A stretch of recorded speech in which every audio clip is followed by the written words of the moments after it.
Saudara-saudari terkasih dalam Kristus, hari ini Jumat 11 November 2022 merupakan peringatan wajib Santo Martinus dari Tours, Uskup.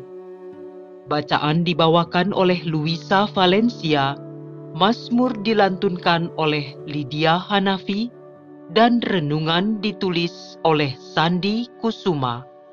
Selamat menekuni sabda Allah. Marilah kita semakin mengasihi, semakin peduli, dan bersaksi.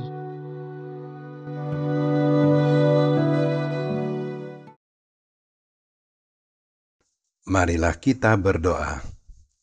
Dalam nama Bapa dan Putra dan Roh Kudus. Amin. Allah Bapa kami, sumber segala kebenaran surgawi, kami tahu bahwa semua yang baik berasal dari surga, dan yang buruk tentulah tidak berasal darimu. Cerahkanlah hati kami pada hari ini dengan ajaran Putramu Yesus Kristus, agar kami tidak keliru memandang dan menyikapi kedatangan kerajaan Allah dan juga tentang akhir zaman. Tuntunlah kami menuju kepada kebenaran-Mu saja. Amin. Bacaan dari surat kedua Rasul Yohanes, ayat 4 sampai dengan ayat 9. Hai Ibu yang terpilih, aku sangat bersuka cita bahwa separuh dari anak-anakmu kudapati hidup dalam kebenaran, yaitu sesuai dengan perintah yang telah kita terima dari Bapa. Maka sekarang, aku minta kepadamu, ya Ibu, agar kita saling mengasihi. Ini kutulis bukan seolah-olah merupakan perintah baru bagimu, melainkan menurut perintah yang sudah ada pada kita sejak semula, yaitu supaya kita saling mengasihi. Dan kasih itu berarti bahwa kita harus hidup menurut perintahnya. Dan perintah itu ialah bahwa kalian harus hidup dalam kasih, sebagaimana telah kalian dengar sejak semula. Banyak penyesat telah muncul dan pergi ke seluruh dunia. Mereka tidak mengakui bahwa Yesus Kristus telah datang sebagai manusia. Mereka itulah penyesat dan anti-Kristus. Waspadalah, jangan sampai kalian kehilangan apa yang telah kami kerjakan. Tetapi berusahalah agar kalian mendapat ganjaranmu sepenuhnya. Setiap orang yang tidak setia pada ajaran Kristus, tetapi menyimpang daripadanya, dia tidak memiliki Allah. Barang siapa setia kepada ajaran itu, dia memiliki Bapa maupun Putra. Demikianlah sabda Tuhan.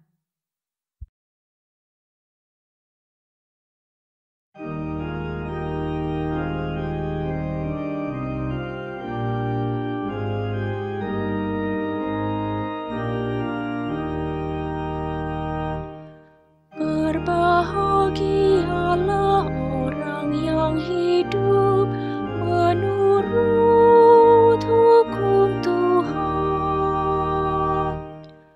Berbahagialah orang yang hidupnya tidak bercela, yang hidup menurut Taurat Tuhan. Berbahagialah orang yang memegang peringatan-peringatannya, yang mencari Dia dengan segenap hati. Berbahagialah orang yang hidup menurut hukum Tuhan.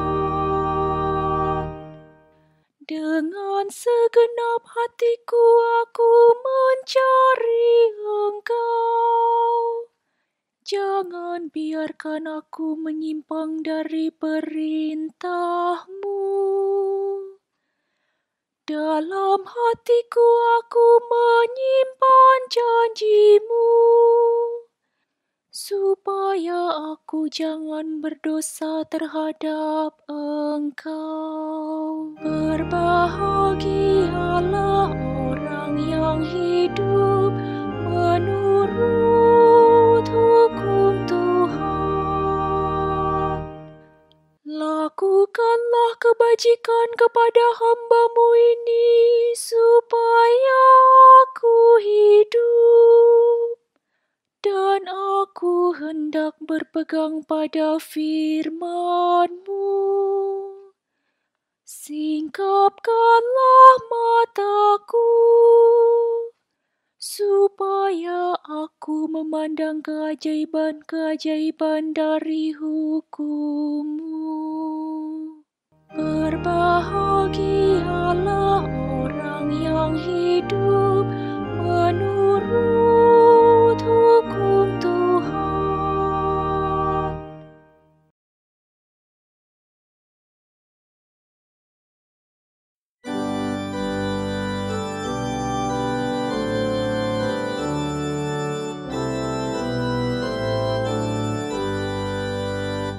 Haleluya, haleluya, haleluya. Angkatlah muka-Mu, sebab penyelamat-Mu sudah mendekat. Haleluya, haleluya, haleluya.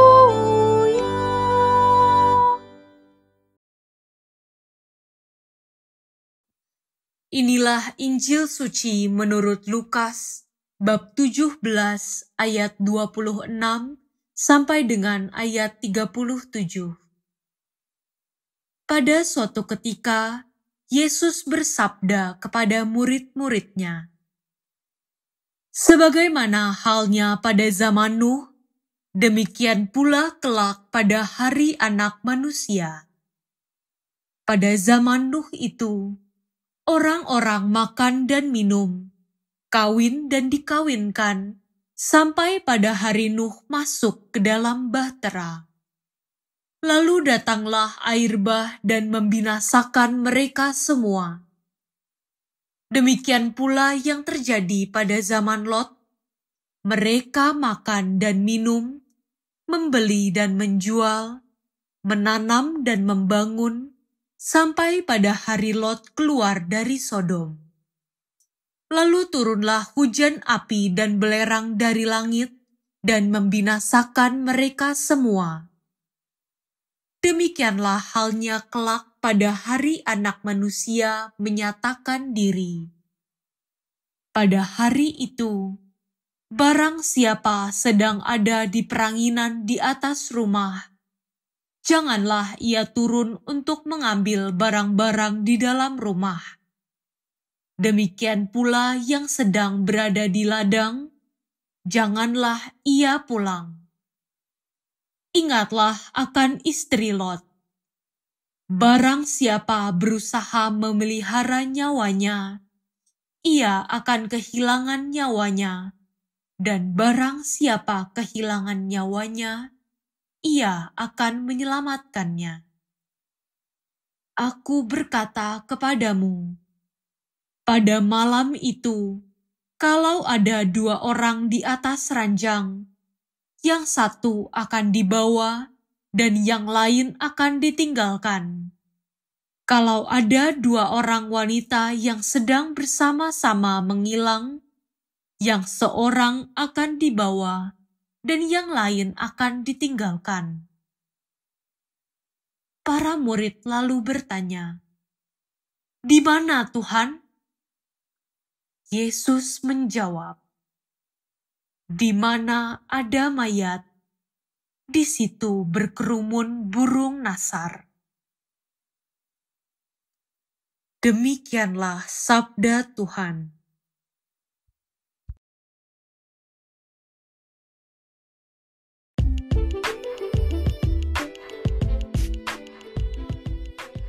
tentang akhir zaman.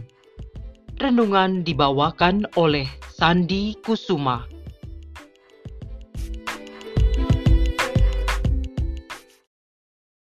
Adik-adik, Bapak, Ibu, dan saudara-saudara seiman dalam kasih Kristus. Setiap kali terjadi bencana, entah itu bencana alam, pandemi akibat penyakit, kelaparan, atau bencana lainnya, orang kemudian mengkait-kaitkan dengan kiamat atau akhir zaman. Sejak zaman purba telah berulang kali orang meramalkan kiamat, tetapi tak satu pun yang jitu sampai hari ini kiamat belum terjadi. Misalnya yang terjadi di tahun 1666, terjadi kebakaran hebat di kota London yang menghanguskan sebagian besar bangunan, termasuk 87 gereja. Lalu orang menjadi panik sebab waktu itu orang mempercayai angka 666 adalah angka setan. Atau yang terjadi di tahun 2012 yang lalu, orang meramalkan akan terjadi kiamat pada tanggal 21 Desember 2012. Nyatanya tidak. Yesus telah mengatakan dengan gamblang tentang hari kiamat itu, tak perlu diramal-ramal. Sebagaimana yang ditulis pada Injil Matius 24 ayat 36. Tentang hari dan saat itu, tidak seorang pun tahu, malaikat-malaikat di surga tidak, dan anak pun tidak, hanya Bapa sendiri. Bagaimana kita sendiri memaknai kiamat itu? Kiamat adalah hari akhir zaman. Dunia dan segenap isinya akan hancur dan lenyap. Kehidupan akan berakhir dan tidak akan muncul lagi.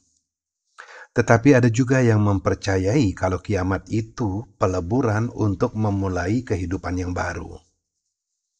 Kita, Katolik, memandang kiamat justru sebagai hari kebangkitan sesudah kematian, di mana kita yang telah meninggal dunia akan dihidupkan kembali untuk mempertanggungjawabkan perbuatan kita semasa hidup di dunia ini. Bagi kita yang taat dan setia kepada Kristus, tentulah kita tidak memandang kiamat itu sebagai bencana atau malapetaka, sebab pada hari itulah Yesus datang untuk kali kedua untuk membukakan pintu kerajaan surga bagi kita dan membawa kita kepada hidup kekal bersama para kudus di surga. Marilah kita pilah antara kiamat dengan kedatangan kerajaan Allah. Mesias sudah datang, sudah lama datang, sudah ada di antara kita. Kedatangan kali kedua yang belum, yang pasti akan datang. Dari bacaan Injil yang baru saja kita dengarkan, yang dikutip dari perikop tentang kedatangan kerajaan Allah, kita boleh menyimpulkan bahwa sejak zaman dahulu memang selalu terjadi bencana dan masih akan terus terjadi. Tetapi sifatnya sporadis, terjadinya di suatu wilayah tertentu tetapi tidak berdampak pada wilayah lainnya. Pada zaman Nuh, terjadi air bah, tetapi Nuh dan sanak keluarganya serta makhluk lainnya diselamatkan. Maka bukan kiamat. Begitu juga pada zaman Lot, Sodom dihujani api dan belerang yang membinasakan semua orang, tetapi Lot dan sanak keluarganya lolos dari maut. Maka bukan kiamat. Kejadian-kejadian tadi bukanlah kiamat. Bisa menimpa siapa saja. Siapa dapat menjamin kalau tak ada satupun dari sanak keluarga Nabi Nuh yang pernah berbuat dosa? Lalu mengapa ikut diselamatkan ke dalam bahtera Nuh? Atau suatu api dan belerang menghujani kota Sodom? Siapa dapat menyangkal kalau di antara korbannya ternyata ada orang saleh dan dibenarkan Tuhan, tetapi turut menjadi korban? Sejak dahulu Tuhan memberikan kesempatan bagi manusia untuk selamat dari api neraka. Sama seperti Tuhan memberikan sinar matahari dan hujan bagi semua orang yang baik dan yang tidak baik. Dan Yesus pun mengajarkan yang sama seperti yang disampaikan dalam perumpamaan tentang rumput ilalang di antara bulir gandum. Yesus melarang orang mencabut rumput ilalang, membiarkannya ikut tumbuh sampai saatnya menuai tiba. Barulah ilalang itu dipisahkan dari bulir gandum. Jangan kamu cabuti rumput ilalang itu, sebab mungkin gandum itu ikut tercabut. Begitu pula ketika orang-orang Samaria menolak Yesus dan rombongannya untuk menumpang beristirahat di desa mereka. Yakobus dan Yohanes berkata kepada Yesus, "Tuhan, apakah Engkau mau supaya kami menyuruh api turun dari langit untuk membinasakan mereka?" Yesus malah menegur kedua muridnya itu, lalu mereka pergi ke desa lain. Jadi, bencana-bencana atau malapetaka memang akan terus terjadi, tetapi bukan kiamat. Kita bisa menyimpulkan dari perkataan Yesus pada bacaan Injil hari ini. Dua orang yang sedang tidur di ranjang, terjadinya di malam hari. Dua wanita yang menggiling padi, terjadinya di pagi hari sebelum matahari terbit. Orang yang bekerja di ladang, terjadinya siang sampai sore hari. Jadi, masing-masing mengacu pada waktu yang berbeda-beda dan juga pada tempat yang berbeda-beda. Bencana-bencana itu terjadi di tempat yang berbeda-beda di bumi ini dan juga pada waktu yang berbeda-beda. Makanya bukan kiamat. Lalu kita mesti bagaimana? Ya, ikuti saja perintah Yesus ini. Berjaga-jagalah senantiasa sambil berdoa, supaya kamu beroleh kekuatan untuk luput dari semua yang akan terjadi itu, dan supaya kamu tahan berdiri di hadapan Anak Manusia. Lukas 21 ayat 36.